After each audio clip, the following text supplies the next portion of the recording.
fall lasts longer, snakes might eventually start spreading up to this region. So I guess you don't have any Lyme disease in Alaska. We have a moose tick, but as far as I know, it's been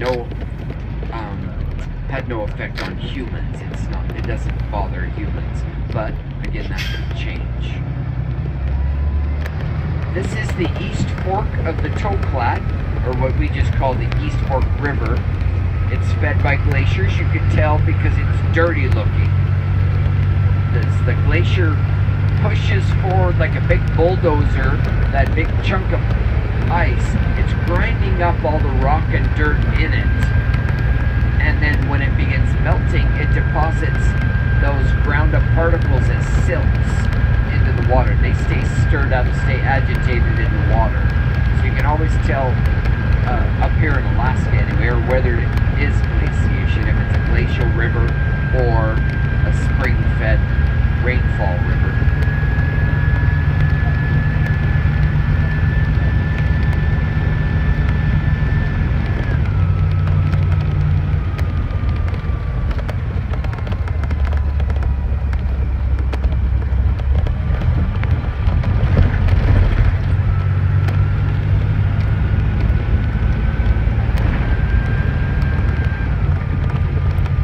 Normally this time of the year, when we're driving these first buses of the season, we can tell people to watch for grizzly bears down in these river bars, because when they first come out of their dens in March and for the first couple of months, there isn't any green stuff to eat. They're relying on the roots of a couple of different plants, mainly Eskimo potato.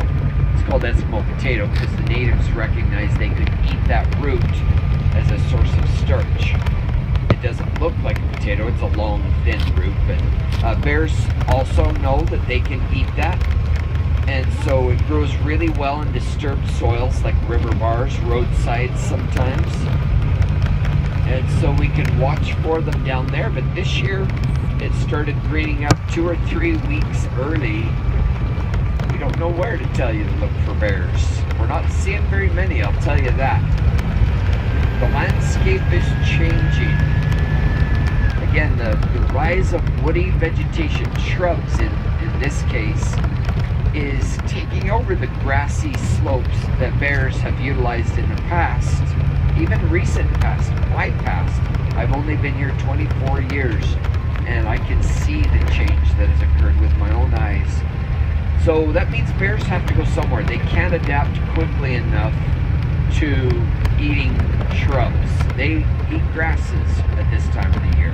So they're going to where there are some grasses. Whether that be higher up in elevation or just other parts. Doesn't mean we won't see a bear. I'm hoping we will. But just we know less where to tell you to look for them these days.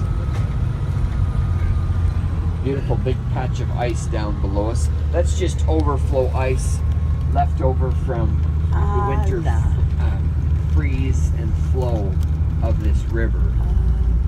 Eventually that'll go away.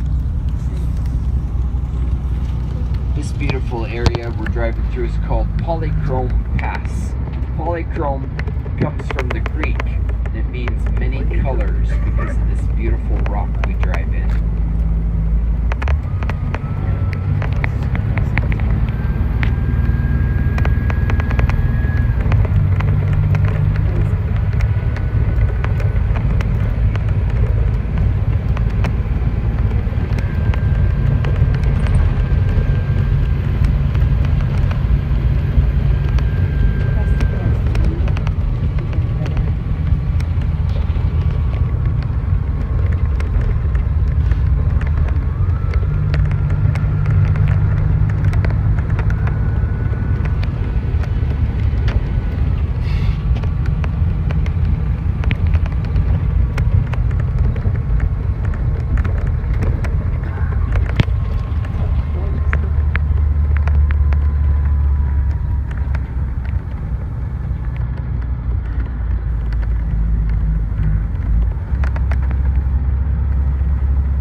glacial remnants still visible. Not just the big flat landscape that kind of slowly flows behind us, but kettle ponds, these mirrors in the tundra over to the left, those are left behind chunks of glacial ice that eventually, kind of fell off the end of a glacier as it retreated, forming a depression, and then melted into that depression. The tundra grew up around it.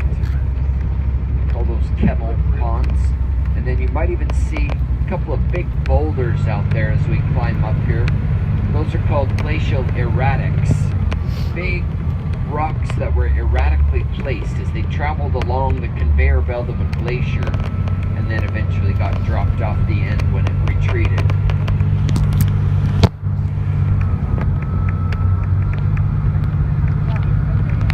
This type of rock we see is called igneous or volcanics. Not that there were volcanoes here, but igneous rock is most often created when magma or molten lava that flows beneath the surface of the earth changes. Something happens and it hardens and cools, and then the tectonic plates moving against one another thrust this rock up above the surface of the earth to where we see it today.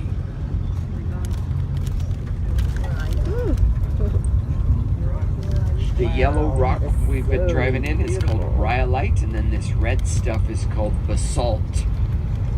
Two very closely related types of rock. We'll be taking a rest stop in just another few hundred feet.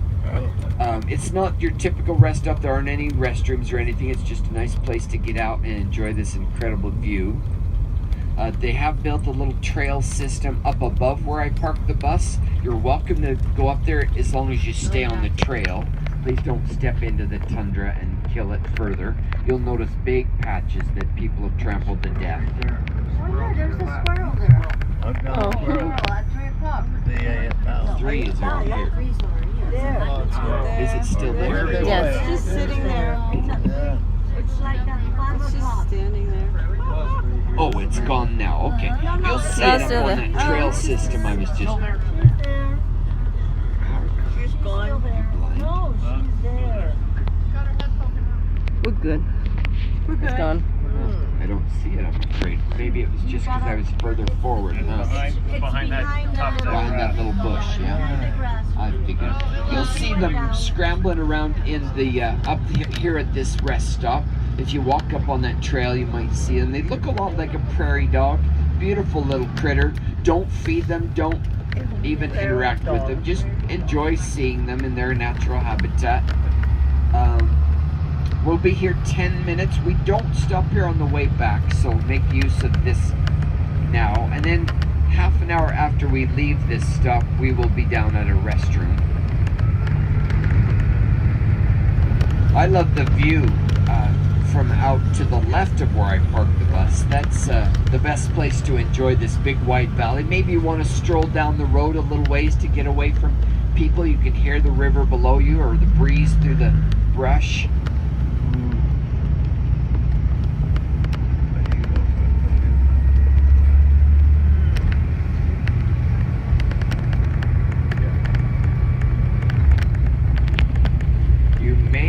We're at about 3,700 feet up here, so a little higher than we're used to thus far.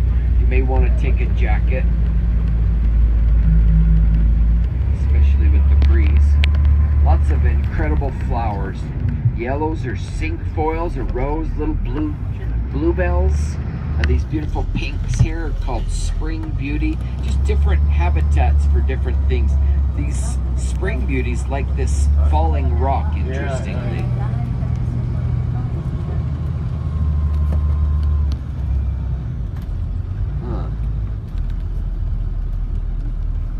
Pull in here very well to allow a bus.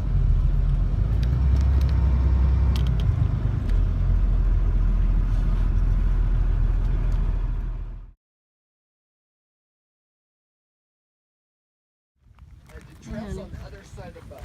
Sorry, there's a staircase leading us there.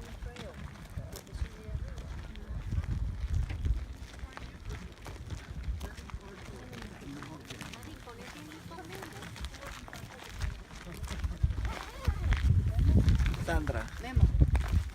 All this, I put my jacket.